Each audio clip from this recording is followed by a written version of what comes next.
Hey, I have a second channel. Cube Comp MTDX.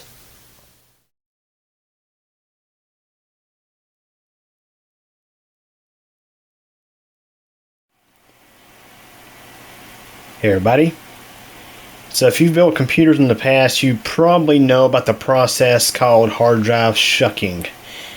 It's where you purchase an external hard drive and shuck the drive, the external drive enclosure, for the internal drive inside to then mount that internal drive into a computer chassis, thus making it an internal hard disk drive. You can do this with a good majority of external hard drives. However, there are some that actually connect directly to USB and not SATA. But most of them out there, I would say you can use, of course, they actually interface with SATA internally with the enclosure, and that enclosure interfaces with the PC with, let's say, a USB 3 or something like that. So a common practice of hard drive shucking is to get hard drives on sale. I mean, it's common to see external hard drives with really big capacities go on sale for really good prices, and of course you'll buy that external hard drive at the nice discounted price, and you'll shuck the drive to get the internal drive out of it to install inside your computer. And the crazy thing is, in some cases, people have actually successfully claimed warranty on their drive in the event of a failure. So anyways, let's say you have an older external hard drive kicking around and you need, let's say, an extra hard drive for your computer for some extra storage, and you'd rather not have to deal with the external hard drive. You'd rather have less clutter on your desk, and you'd rather have a 3.5-inch drive installed in the computer itself. Is it worth shucking an existing older drive, say like this Western Digital MyBook? So this is a Western Digital MyBook 1TB drive, external hard drive, and I got it hooked up to the Plexi over there. This is a USB 2 external hard drive. So needless to say, we already know that it's not going to be very well performing when it's plugged in via USB 2. So for example, the hard drive is actually running right now. It's plugged up, it's running. And we're going to actually go ahead and do a quick bench test on this drive. And you can see we're getting 26 megabytes sequential read. Now the write is somewhat better, but I question that because USB 2.0 is limited at a lower speed to my understanding. What, 45 megabytes per second, something like that. But needless to say, here we are doing the random access read test.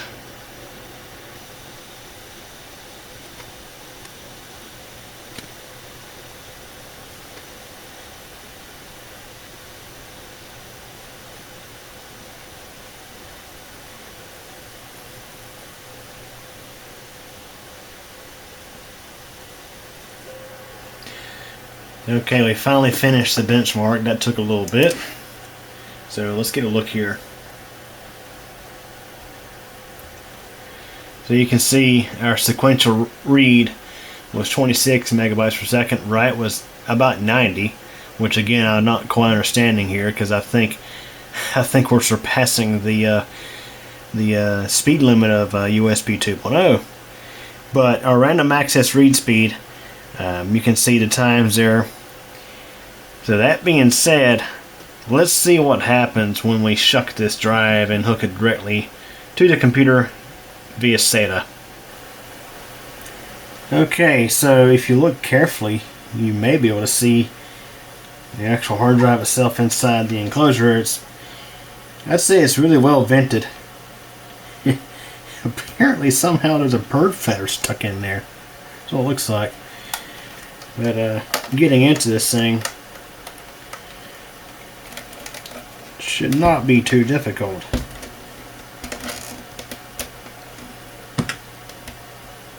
with the help from some basic tools. Gotta pop back some snaps, I do think.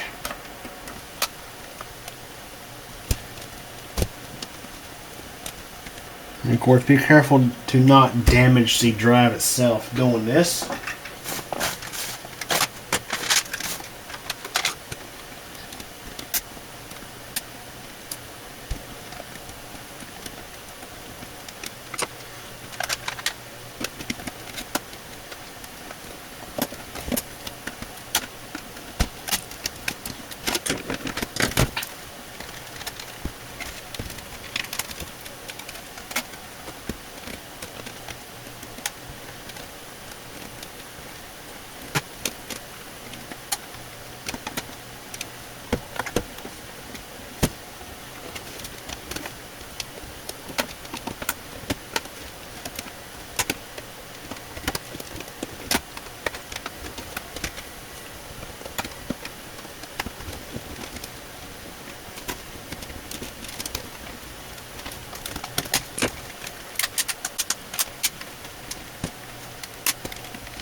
And what do you know?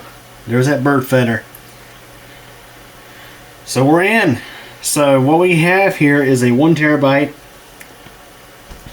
Western Digital WD 10 EAVS. It's a green power drive. 5,400 RPMs. It's manufactured back on June 25th, 2009, so it is pretty old, but it was still working. So now what I gotta do is I gotta take this off, and then we can get these screws out to release the drive.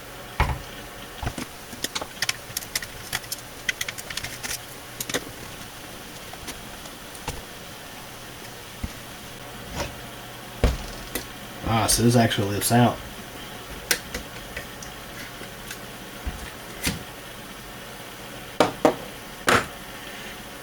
And we got 4 rubber feet on the corners, I guess for vibration dampening.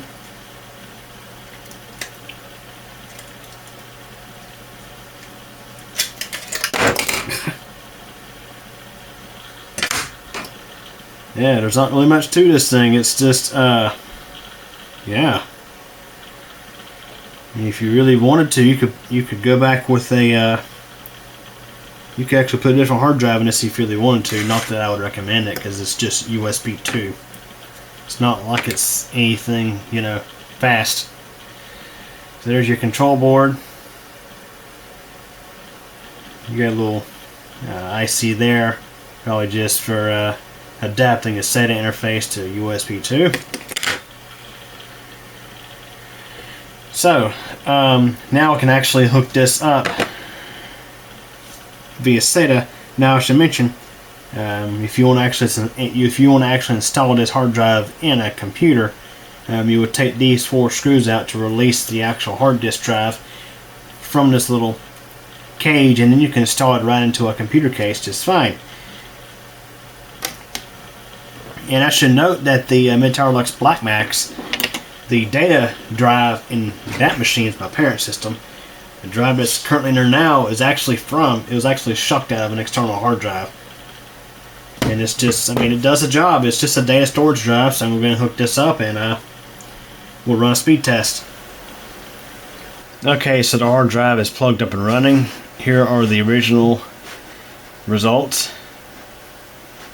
And what I'm going to do is pull up QuickBench again.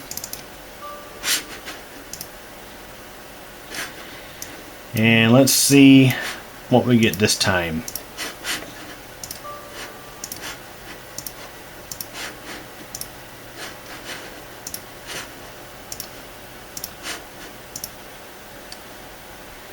And you can see now we're getting 86, 85 megs read.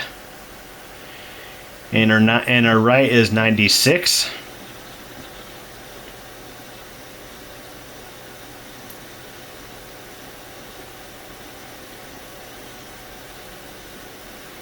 So we're already getting an improvement in performance connecting directly via SATA versus through the USB 2 interface.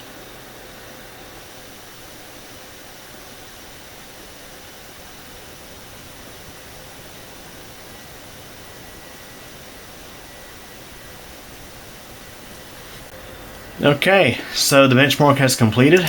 Let's go ahead and compare it side by side with the previous test result. So you can see, of course, we had a huge improvement in read performance as well as write performance.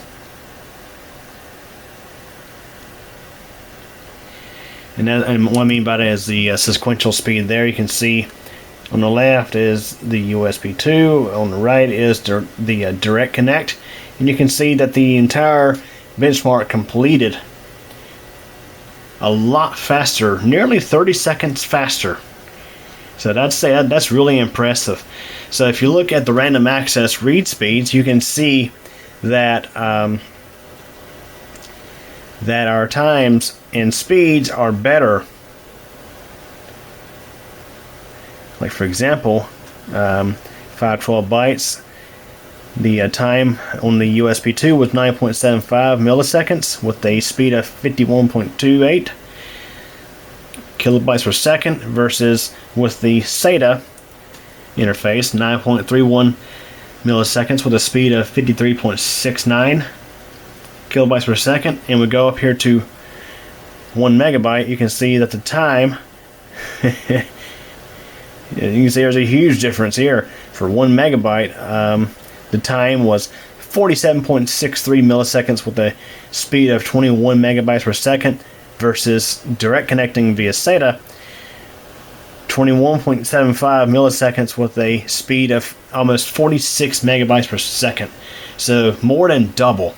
So if you're wondering, is it worth shucking an old external hard drive and mounting it in your computer if you're not needing an external hard drive?